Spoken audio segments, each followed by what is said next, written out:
Hi, I'm Dr. Cheryl Dunn, and I'm here to demonstrate an intermediate financial accounting problem for a fictitious company called Sparta Lakers, Inc. And in this problem, we are accounting for a long-term construction project using the percentage of completion method. So take a look at the problem. Pause the video for as long as you need to read it.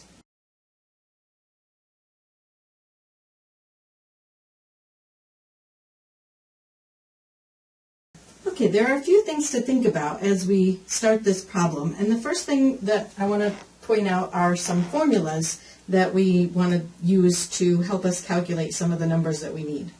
First of all, when we look at revenue for a particular period,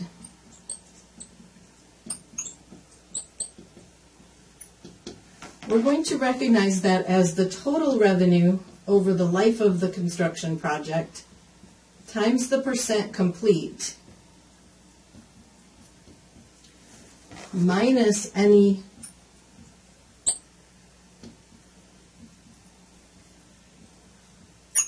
revenue that's already been recognized. That seems self-explanatory, but it may help to keep that in mind as we're calculating the numbers. The next formula we want to think about is, what does it mean to be some percent complete? How do we calculate the percent complete? And so we're going to calculate the percent complete as the cost to date divided by the total estimated cost. Now that brings up the question of, how do you figure out the cost to date? And to do that,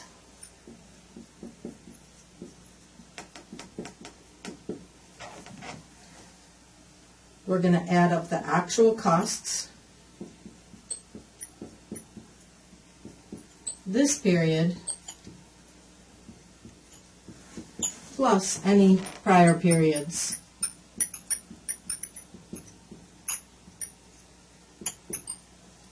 And then finally, we need to talk about what is this total estimated cost.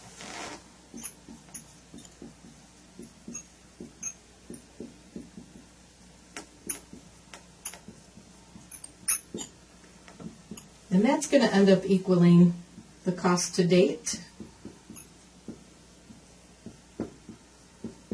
plus any estimated additional costs.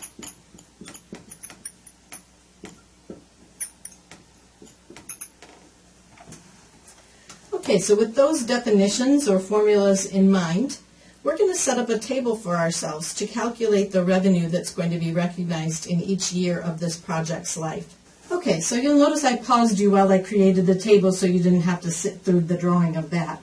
Now let's take a look at what we're going to put in the columns of this table. The first column is going to be for the year, so that we can keep track separately for what happened in year 1, year 2, and year 3. The second column is going to be costs this year.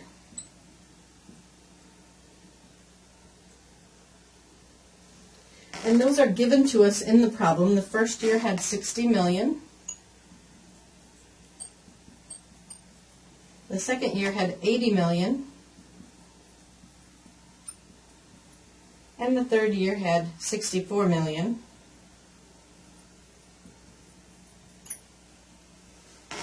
The second column is going to be prior costs. And since year 1 was the first year, there weren't any prior costs, so that would have been 0. And then in year 2, it would have been year 1's costs. Year 3 would have been the total of years 1 and 2.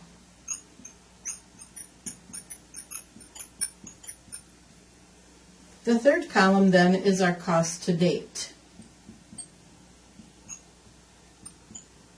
In year 1, it would have been the total of this year plus prior years. In year 2, it would have been year 1 plus year 2. And in year 3, it would have been the total of 204 million. Okay, the fifth column is our total estimated cost. we go back up here to our formulas, you notice that's the cost to date, which is this column, plus any estimated additional costs. When we were still in year one, the cost to date was $60 million, and at that point we expected another $125 million, and so we had a total estimated cost of $185 million. Now the reason that is important is because we're going to use that to get the next column, which is our percentage of completion. And in this case, if we take the cost to date of $60 million divided by the total estimated cost, we get a percentage complete of 32.4. We're going to use that to help us calculate the next column, which is going to be the total revenue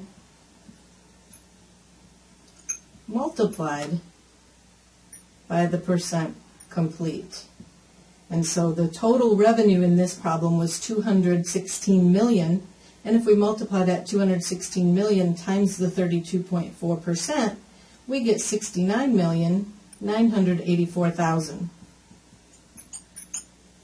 That means that's the amount of revenue that we recognize during year one, regardless of how much cash changed hands. Yes, we're going to bill the client for $72 million. They're going to pay us $72 million, but we only recognize what we earned, which is based on the percent complete.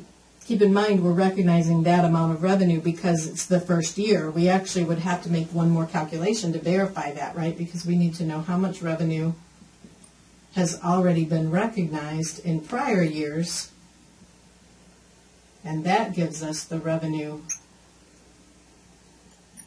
to recognize in this period. And since it was zero in prior years, that's what gives us the $69,984,000 for this year. Okay, now let's look at year two. In year two, we had cost to date of $140 million. Along with the $140 million that they've incurred to date, they expect another $65 million in costs to be incurred.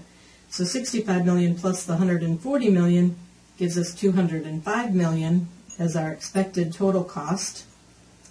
If we divide the cost to date by the total estimated cost, that gets us our percentage of completion, which in this case is 68.3%. If we then multiply the 68.3% by the total revenue of $216 million, that's going to give us $147,528,000. We then subtract what we already recognized in year one. That tells us how much we can recognize in year two, which is $77,544,000. Next we look at year three, and in year three, now everything is done, so we know the actual cost to date. They're actual, they're not estimated anymore. And so our total estimated cost is the same as our cost to date. And that means we are 100% complete. And that means that the total revenue we can recognize is $216 million. Only we can't re-recognize revenue that we've already recognized. So we have to look at how much we've recognized in prior years, which is the $147,528,000. And that means that we have left to recognize in year three $68,472,000. Okay, so the first part of the problem asked us to calculate these numbers, the amounts of revenue to recognize in each of the 3 years. That was a lot of work to get those three numbers. Next, they asked us to make the journal entries for each of the 3 years. So I'm going to make the journal entries one time and then just replace the numbers for the other years to try to save a little bit of space. So we'll see how that works. So the first journal entry that the company is going to make is actually going to probably be a series of journal entries, and they're going to be incurred as they actually use the materials and incur the various costs that they have for constructing the building. And so what's going to happen at that point is they're going to debit an account called construction in progress. And you can think of this account as an inventory account. It's an asset that's very similar to work in process for a manufacturing company, which really makes sense when you think about it, because this is what the inventory is for a construction company. And they're basically building these long-term assets for other companies. And so while that's in progress, it's their work in process, which is inventory. They're going to debit this account for all the various expenditures that they make for the costs that are incurred. And so in year one, that's referring to this $60 million in costs that we have here. And so I'm going to say this is the year one entry. And then we'll leave some space for year two and year three. So they'll be debiting that construction in progress account and then crediting cash, materials, and various other accounts as they go through. And so those will be the accounts that will be credited for that total of $60 million. Then what's going to happen at the end of the year when they're recognizing the revenue, they're going to debit an account called cost of construction,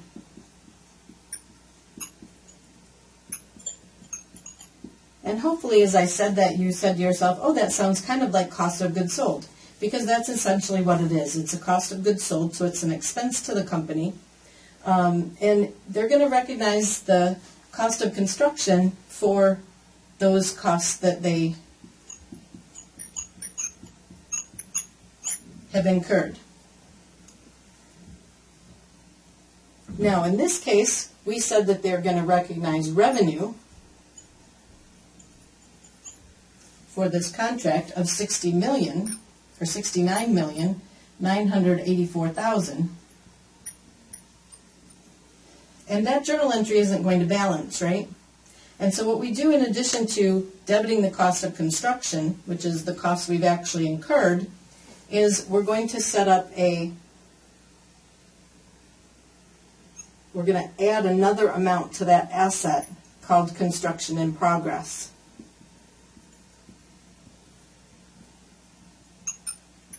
So construction in progress here is going to be both a physical asset and it's going to be a financial asset. And because we need someplace else to put that remaining $9,948,000 that we've in fact earned. Basically, the construction in progress account is going to house both the cost of the asset and the gross profit for that asset, so that later when we take it off the books, the total will be there to be taken off and transferred to the client. Okay, the next entry that they would then make is they would, for billing the customer, they would debit accounts receivable, and in this case they billed them for $72 million, and they would credit billings on construction.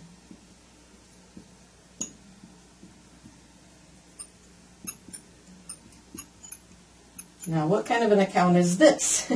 This is actually a contra to the construction in progress account. And so I mentioned that construction in progress account is going to house both the cost and the gross profit of the job, and the billings in construction will eventually contain the entire amount of the revenue recorded on this project. What's the total of the costs plus the gross profit? That's going to equal the total revenues, right? And so eventually the construction in progress and the billings on construction are going to net to zero. This is the asset account, this is the contra asset to that account. And so we're going to credit that for $72 million. And then when we receive the money from the client, then of course we would simply debit cash for the $72 million and credit accounts receivable.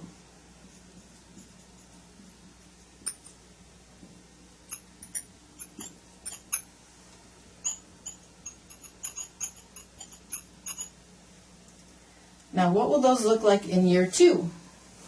In year 2, that first entry where we debit construction in progress and credit the cash and materials, etc., that's going to behave the same way, only we're going to do it for the $80 million total that we incurred in year 2.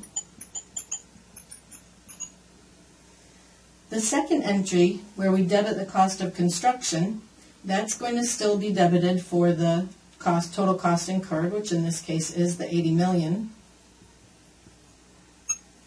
But here's where it gets a little bit different, because now when we credit the revenue, we're crediting the revenue for $77,544,000.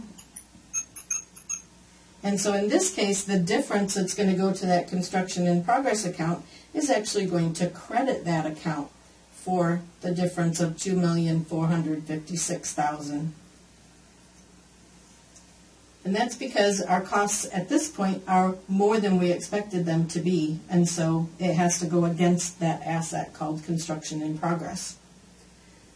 The amounts that we bill the customer, those entries are going to be exactly the same. We're going to debit the accounts receivable for the $72 million and credit the billings on construction for the $72 million, and then when we receive the cash, we decrease the receivable and increase the cash.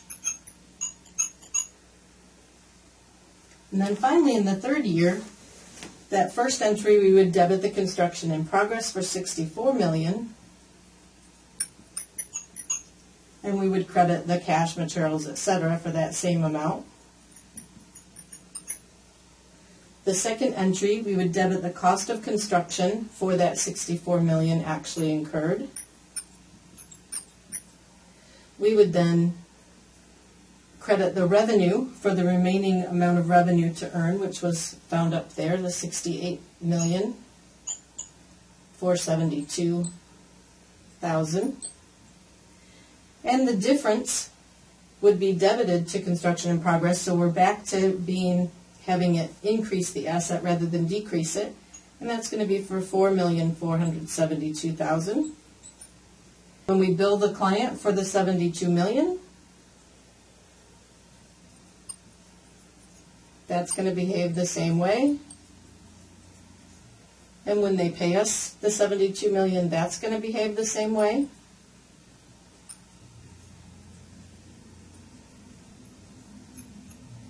And then we're going to have one final entry in that last year. And that final entry in the last year is going to debit the billings on construction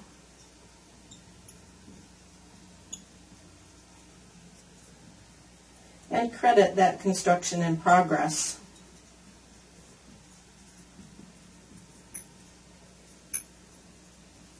And that's going to be for the full amount of the contract, which is what balance those two accounts will have after all these entries are made.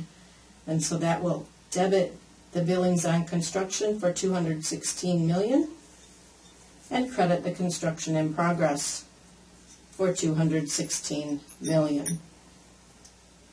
If you want to check it out, you can make yourself a T account for construction in progress and post all the debit and credit entries to it and see that it ends up being closed out with this last entry so that it ends up being zero. Same thing for the billings on construction. You can construct yourself a T account and post all the debit and credit entries and see that this will end up closing it out at the end. You can see we answered all the questions that they asked us. Here's our answer to the revenue to be recognized in each of the 3 years. And then here's the journal entries to be made in year 1. Those accounts with these amounts in year 2, and these accounts with these amounts in year 3. Thank you for viewing this demonstration, and have a wonderful day.